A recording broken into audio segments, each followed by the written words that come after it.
Good evening. You're listening to the Xtreme Movie Show. I'm your host, Rob. Tonight's episode, Kickin' It. I'm with RDV. Tonight, we're going to be discussing the 2003 movie starring Tony Jaa, the Thai film, Ong Bak, the Thai Warrior. This movie, RDV, supposedly displays classical, old-school Muay Thai with lots of elbow strikes, knee strikes, and about a 99% success rate in terms of acrobatics because Tony Jaa is a stuntman. This movie is nothing but stunts. I like this movie, but I will say this, it should have came out in about 85, simply because it's on a level of Invasion USA for completely over-the-top awkwardness when it comes to fighting. The choreography is fantastic. The music's okay. Tony Jaa, I think, is like the no-nonsense, not funny, acrobatic, flippity-floppity Jackie Chan of this generation, too. So I'm not saying that's good, RDV, and I'm not saying that's bad, but I know you're a big fan of Jackie Chan, but I want to throw that out there because I know you haven't seen anything from Tony Jaa at all. So Ong Bak, the Thai Warrior was a very successful film. It's got a couple noticeable action sequences and a plot where, you know, he's from this small town, bad dude steals, you know, Ong Bak, the statue, the head of it or whatever, so he goes to find his cousin and blah blah blah, and his cousin uses him. It's actually a really dumb movie when you think about the decision making going on, and he's a big part of it too, the way his brother treats him and how he's a fish out of water in the big city of Bangkok and every other places he travels to. But let me ask you this, RDV, totally different type of film here, kickboxing predominant, the martial arts thing in here. What did you make of Tony Jaa's performance? Very slow. For whatever reason, this movie feels like they just took a lot of hey, you know all that Matrix stuff happened in the movie, like with slow motion with Neo? We should do that with a lot of time you go to strike a guy. So it feels like you're doing the final blow, but it's not. You're just going slow motion. So when you jump, slow motion. It's like, play it normal, speed. Like, they didn't do that crap in the 70s. Why are we doing it in 2003? I think what was interesting that I saw about this film, and you and I may have seen different prints because this is a hard one to find, English dubbed and all that. So I have an older print from Blu-ray that has the English subs, and I think you have a different one. Apparently, this film, there's a big, huge chase scene in the middle of this film, which is pretty awesome. We'll talk about it here in a moment.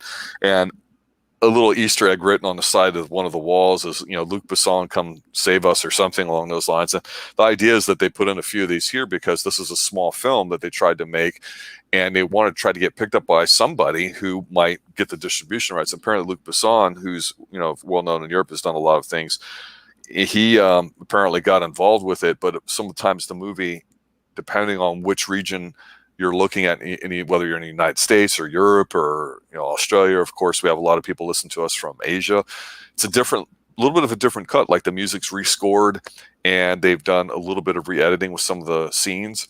That being said, in this film, you definitely get the fight scenes, you get the tempo going, but then you definitely get where they want to emphasize like the old Mortal Kombat finish him sort of thing, where they do the slow motion thing, and it's definitely prevalent in here because this movie, I think, works best if you understand that while Tony Jaa does a great job of it, he's doing it just to show off. And I don't hate that. Normally I would because it's just so gratuitous. I mean, my goodness. All right, so let's talk about a little bit about some of the fight scenes. The first big one to me that we talk about is when he's in the fighting ring. He fights basically three fights. He fights the power guy, then the speed guy that's got the really bad wig that, you know, looks like he's trying to move like Bruce Lee. Then he gets the crazy ass white guy American dude or whatever. What did you make of this sequence? The Fight Club scene was interesting because, like I said, you got the slow motion. I don't watch. I'm like, okay, he's gonna do the final kick. You know, with Jean-Claude Van Damme, when or Chuck Norris, when he goes to hit someone, it slows down, and that's the final blow. But for whatever reason, he had like 3 or 4 different final blows, and I was just like, I'm like, okay, is this one gonna knock him out? Is this one gonna knock him out? Like I said, it's just too much use of slow motion. Obviously, the first guy was like, you know, was a crazy weird hair. I don't know what that was all about. I don't know if it was a wig or if it was actually his hair. I think they all were wigs, really. They look so bad. It was an okay fight. The second one was much better because the guy was much faster moving. Because I don't like when you have slow fights. It's like, okay, jab, occasionally jab. I like it when you're getting to fast martial arts. Then the third guy he's like, oh crap, I don't know any martial arts. I'm just gonna throw stuff at you. It's like obviously he was drunk too. And like he tried to cheat. He's the bad guy. He's like, I'm gonna hit you over the head with a beer bottle. The thing is that some of these moves and stuff and fights here were kind of unrealistic. And like we were talking before, it just felt like he was trying to show off everything he can do. He's like, I'm gonna Jackie Chan is known for doing all this stuff. I'm gonna show off and I'm gonna break and just, I can do this. I'm great. And it's like, all right, because it had a really weak story plot. Buddha statue. It's just the action sequences pieced together with the plot. Yeah, I think you're right on that. Now, I know you like Jackie Chan a lot, and I think a lot of people do because of the humor element that's become his signature trademark that he has in most of his films.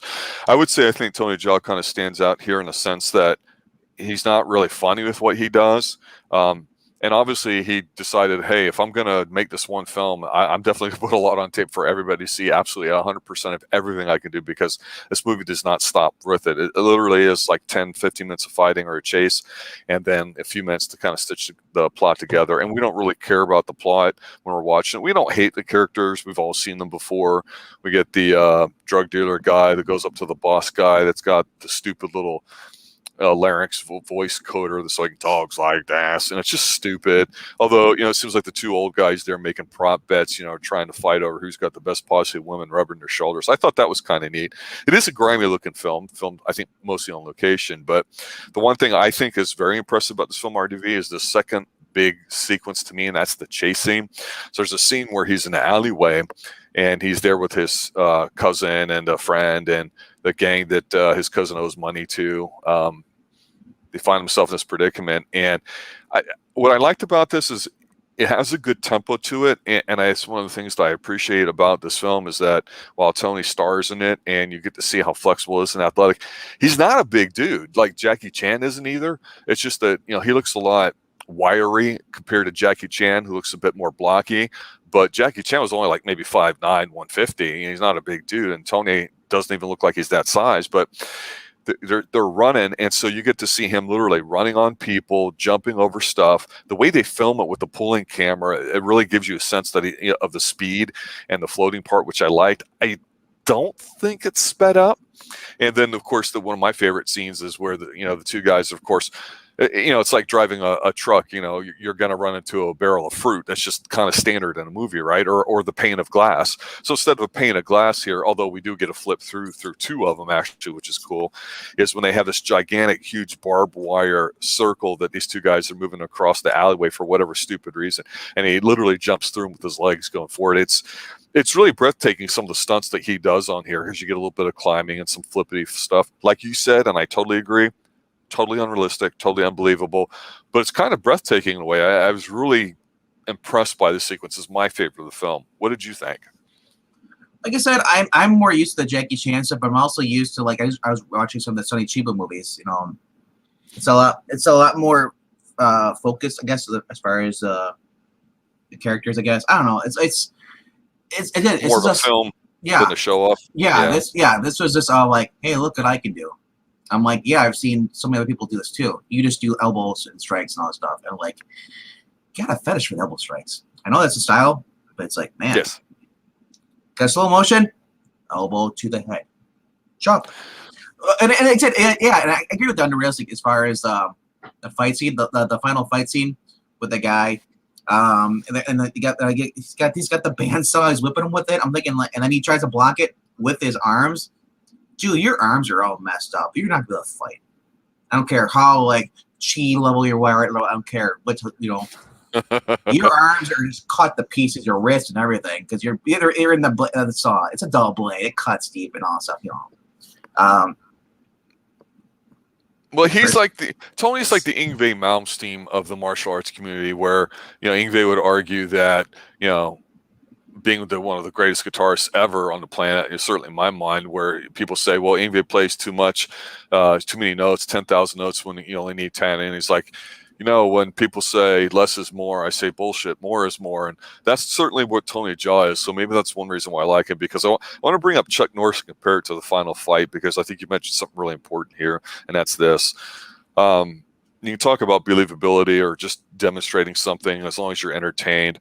What we liked about the Chuck Norris things, it was film first, characters first, even if they weren't the greatest ones, but we understood what was going on.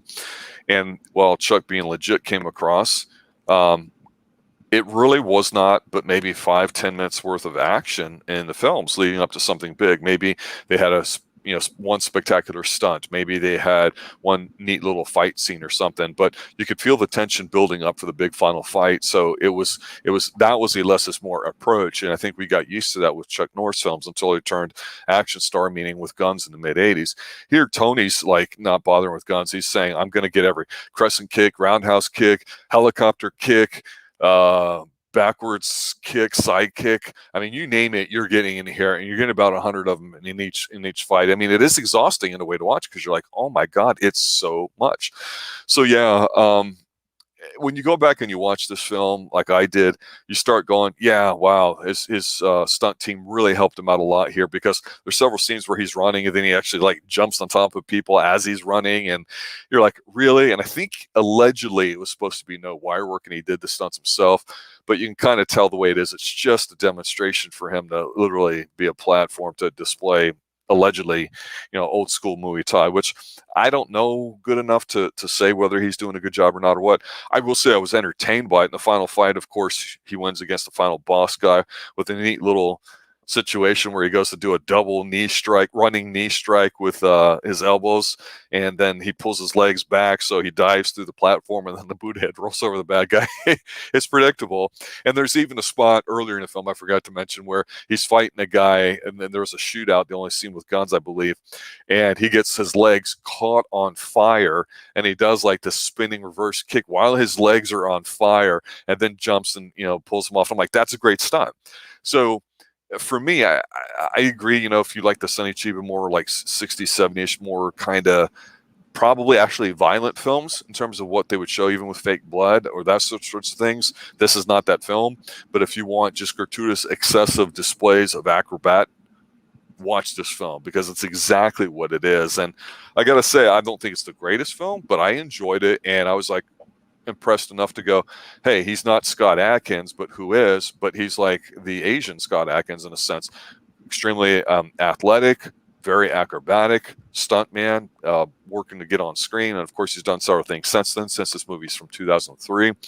Let me ask you, RDV, what was your initial impression of him as far as what did you like about Tony Jaa? What was different compared to some of the other stuff we've covered? Like I said, it's hard to judge him based off this movie alone. I'd have to see him in other stuff, because this movie was kind of bland for me.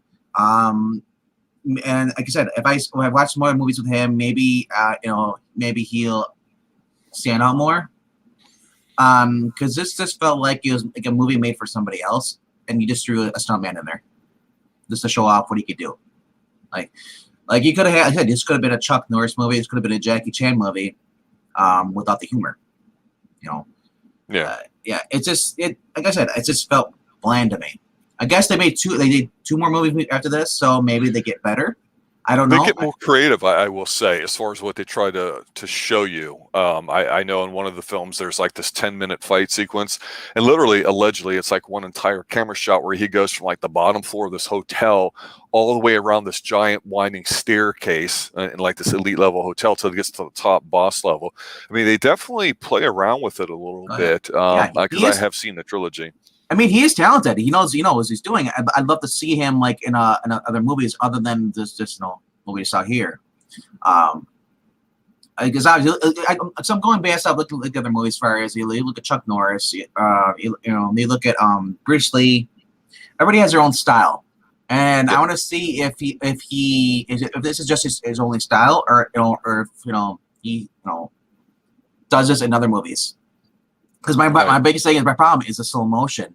You don't do the slow motion as if you're doing the final hits, the person, and then like we saw with Jean-Claude Van Damme, who's a kickboxer, and he hits him, and does it repeat, and then it's like this felt like I have 14 different finishers. Oh, okay, I guess they're all weak as heck, Well, we're American and we're reviewing a foreign film. I know, So I I'm know. trying So to keep it's that in perspective because it's true. We're conditioned to have basically small, small, small, then one big final fight, go home. And I don't know if necessarily an international audience is as well, but I agree with you that they definitely said, yeah, it was a stylistic sort of choice rather than let it be more street level, because it's certainly not a realistic, I think, interpretation of what martial arts is. It's just a nice display of stuff there too. So, yeah, on back to Thai Warrior. There you go, ladies and gentlemen. It was something we wanted to cover. It was a different type of film with Tony Jaa. Check it out. Let us know what you think about it. We're going to be covering some more movies, martial arts, of course, here on Kicking It too. RDV, any final thoughts?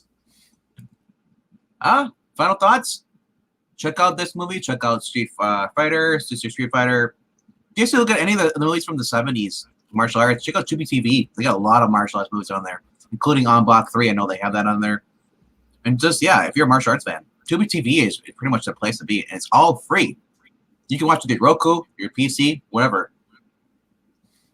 Well, there you go, ladies and gentlemen. Thanks for listening. Thanks for watching us here on the Xtreme Movie Show on tonight's episode, Kicking It, Tony Jaa, Ong Bak, the Thai Warrior from 2003. I'm Rob. For RDV and myself, everybody here at the Xtreme Movie Show, have a good night. As always, stay extreme.